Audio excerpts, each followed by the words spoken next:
historia de la radiodifusión a nivel local, nacional e internacional, partamos de algo que es uno de los pensamientos no solamente de una persona, sino de la mayoría. La radio permite una rapidez de comunicación que hace correr la noticia junto al acontecimiento mismo. Inicio también el tema de esta conferencia sobre lo que dijo Hitler, que sostenía en 1925 sobre el tema de la radio. La radio es una arma terrible en manos de quienes sepan hacer uso de ellas.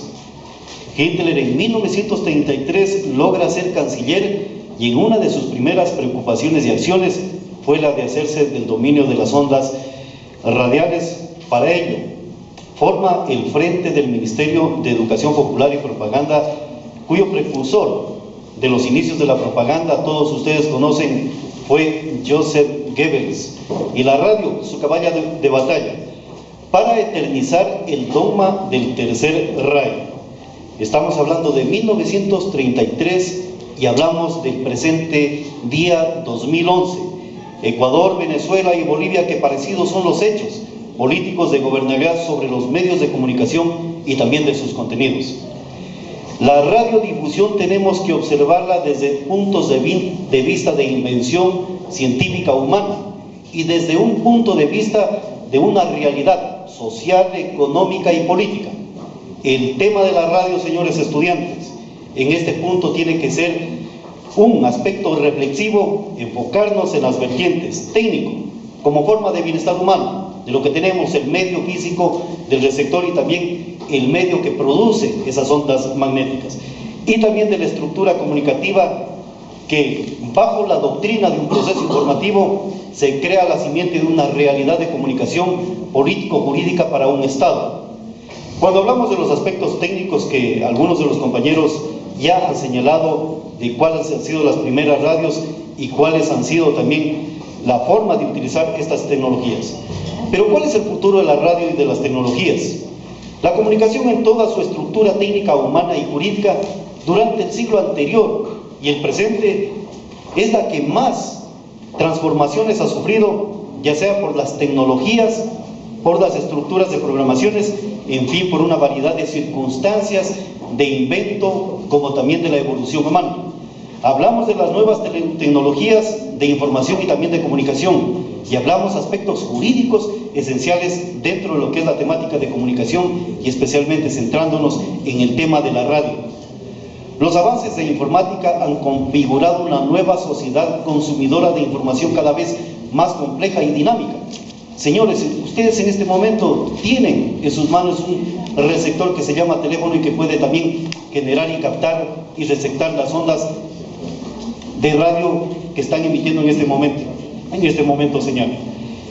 Si nos remitimos a lo que era ya el recurso histórico, en una de las partes, en los momentos de la historia de la radio, la competencia tiene una regulación jurídica, no tenía anteriormente, pero ya el aspecto político genera de que es necesario generar un aspecto de regulación para evitar conflictos entre los mismos medios de comunicación y también la parte organizativa de una sociedad. Estamos hablando de Estado, estamos hablando del pueblo o de una nación y estamos hablando de las mismas estructuras de la gobernabilidad.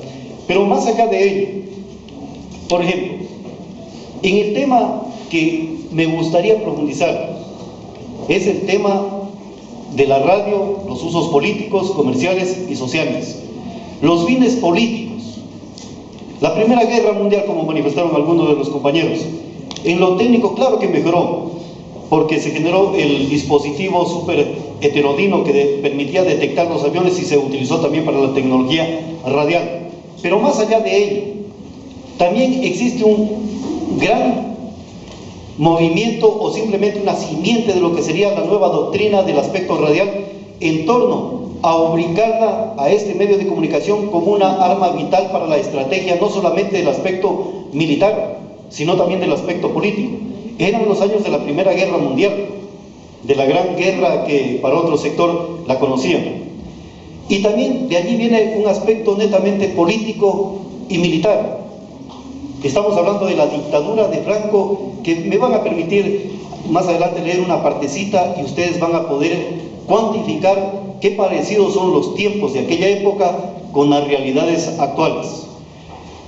La dictadura del general Franco en España utilizó como un gran medio de propaganda político, ya sea por un bando como también por el otro bando, el tema de los medios de comunicación radiales. Y la situación desembocó, por ejemplo, en el tema de establecer una ley que se llamaba en aquella época la ley de prensa. Estamos hablando en la dictadura del general Franco. Y ello permitió no solamente que se genere este tipo de aspectos jurídicos, sino que direccionó y planificó lo que era la situación del proceso informativo, que son las noticias que ustedes redactan y que se redactan en diversos escenarios de un Estado. Y esas noticias a través de Radio Nacional de España eran únicamente el medio oficial que podía difundir ese esquema informativo, pero con un control absoluto, en la cual el mensaje tenía que ser cuantificado, por no decir la palabra censurado, para determinar qué es lo que se va a leer en ese medio de comunicación y que va a ser retransmitido por los otros medios de comunicación dentro de lo que era España en aquella época. Llega el tema de la Segunda Guerra Mundial. La radio se convierte en un arma política que proporciona informaciones y que serán sometidas a evaluaciones o censuras de los países en contienda. Entonces estamos hablando de que la radio no es únicamente, ya se la veía como un esquema de bienestar para dar recreación y para dar informaciones de situaciones netamente que le competían a la situación de la ciudadanía, sino que el poder político ya observó una potencialidad de que podía convertirse a favor de la seguridad de un Estado o simplemente ser también parte de propiciar esquemas de conquista o simplemente de generar avances en el aspecto de gobernabilidad. ¿Cómo lo utilizaron? Esa es la gran pregunta. Depende del aspecto político que estaba vigente en aquellas épocas. Por ejemplo, en el tema de las emisiones que en una contienda bélica, estamos hablando de la Segunda Guerra Mundial, los alemanes utilizaron también el lenguaje francés contrainformación o contrapropaganda para darla a conocer a los sectores de Francia, y los mismos franceses también utilizaron dichos esquemas informativos. Gracias, doctor.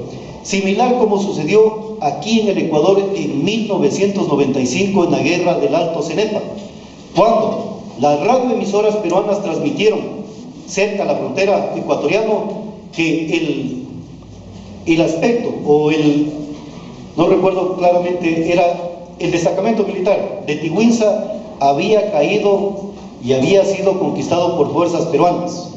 ¿Cuál fue la debacle?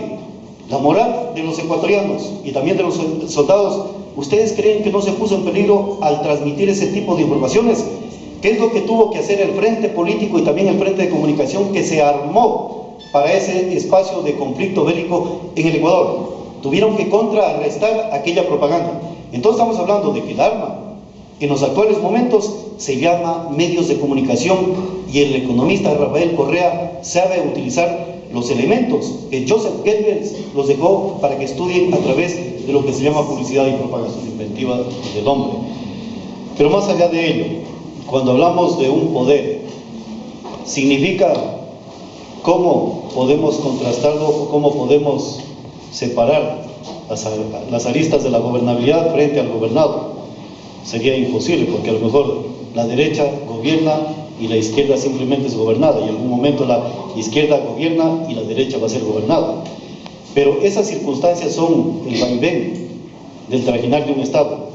Pero si queremos hablar correctamente qué es lo que se tiene que hacer, en la parte jurídica no lo van a hacer. La Constitución es muy clara, ni siquiera la Constitución, sino la Carta de los Derechos del Hombre de las Naciones Unidas habla de expresión y opinión muy claramente, y que nadie puede ser molestado. Pero sin embargo, la Constitución habla en el numeral sexto del 66, artículo 66, expresión y opinión. Pero ¿qué es lo que hace la ley de comunicación? Cuantificar ya las aristas de cómo va a ser la estructura de comunicación y cuál es el proceso informativo y cómo va a ser la parte de la línea editorial de la comunicación en el Estado ecuatoriano. No es únicamente que va a ser blanco y negro. Aquí hay una